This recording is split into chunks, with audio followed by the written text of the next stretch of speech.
আসসালামু আলাইকুম। আজকের এই ভিডিওটা শুধু তাদের জন্য যারা ফেসবুক চালাতে পারছেন না।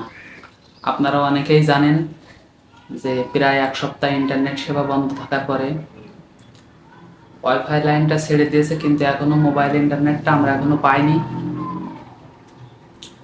তবে এর পাশাপাশি আমাদের যে সোশ্যাল মিডিয়াগুলো, যেমন গুগলের সেবাগুলো আমরা পেয়েছি, কিন্তু মেটার সেবা এখনও ছাড়েনি। যেমন ফেসবুক, হোয়াটসঅ্যাপ, ইমো, মেসেঞ্জার, এগুলা। তো এখন আপনাদের দেখাবো যে আপনারা কিভাবে ফেসবুক চালাবেন। তো দেরি না করে চলুন। তো এই ফেসবুক চালানোর জন্য আপনাদের প্রথমে চলে আসতে হবে আপনাদের মোবাইল ফোন থেকে প্লে স্টোরে আসার পর প্লে স্টোরে গিয়ে যে কোনো একটি ভিপিএন সার্চ করবেন। এই যে আমি সার্চ করছি, এই যে একটি ভিপিএন, এটা আপনারা ইনস্টল করে নেবেন। হয়তো অনেক সময় ইনস্টল করতে সমস্যা হতে পারে। যদি দিনের বেলায় সমস্যা হয় তাহলে রাতে ট্রাই করবেন।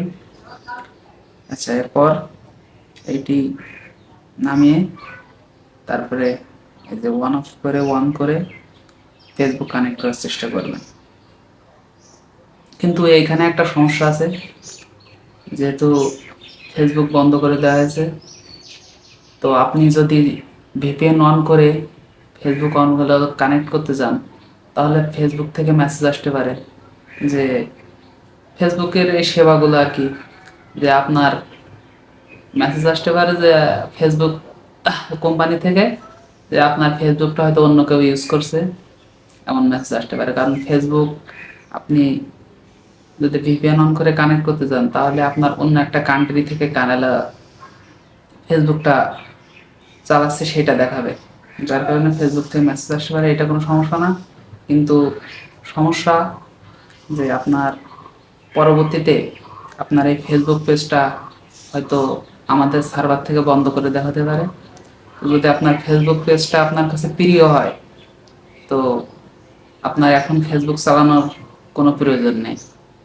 কারণ আপনি যদি এখন ভিপিএন কানেক্ট করে ফেসবুক চালান, তো আপনার ফেসবুকটা পরবর্তীতে নষ্ট হয়ে যেতে পারে, ডিসেবল হয়ে যেতে পারে।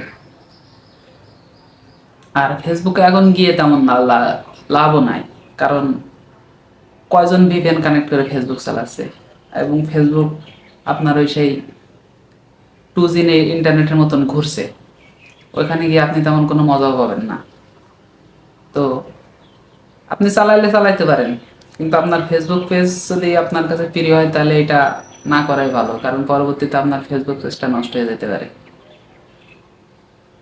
তো আসসালামু আলাইকুম। ভিডিওটা যদি ভালো লাগে তো অবশ্যই একটি লাইক করবেন, একটু কমেন্ট করবেন এবং পেজটি সাবস্ক্রাইব করে দেবেন। ধন্যবাদ।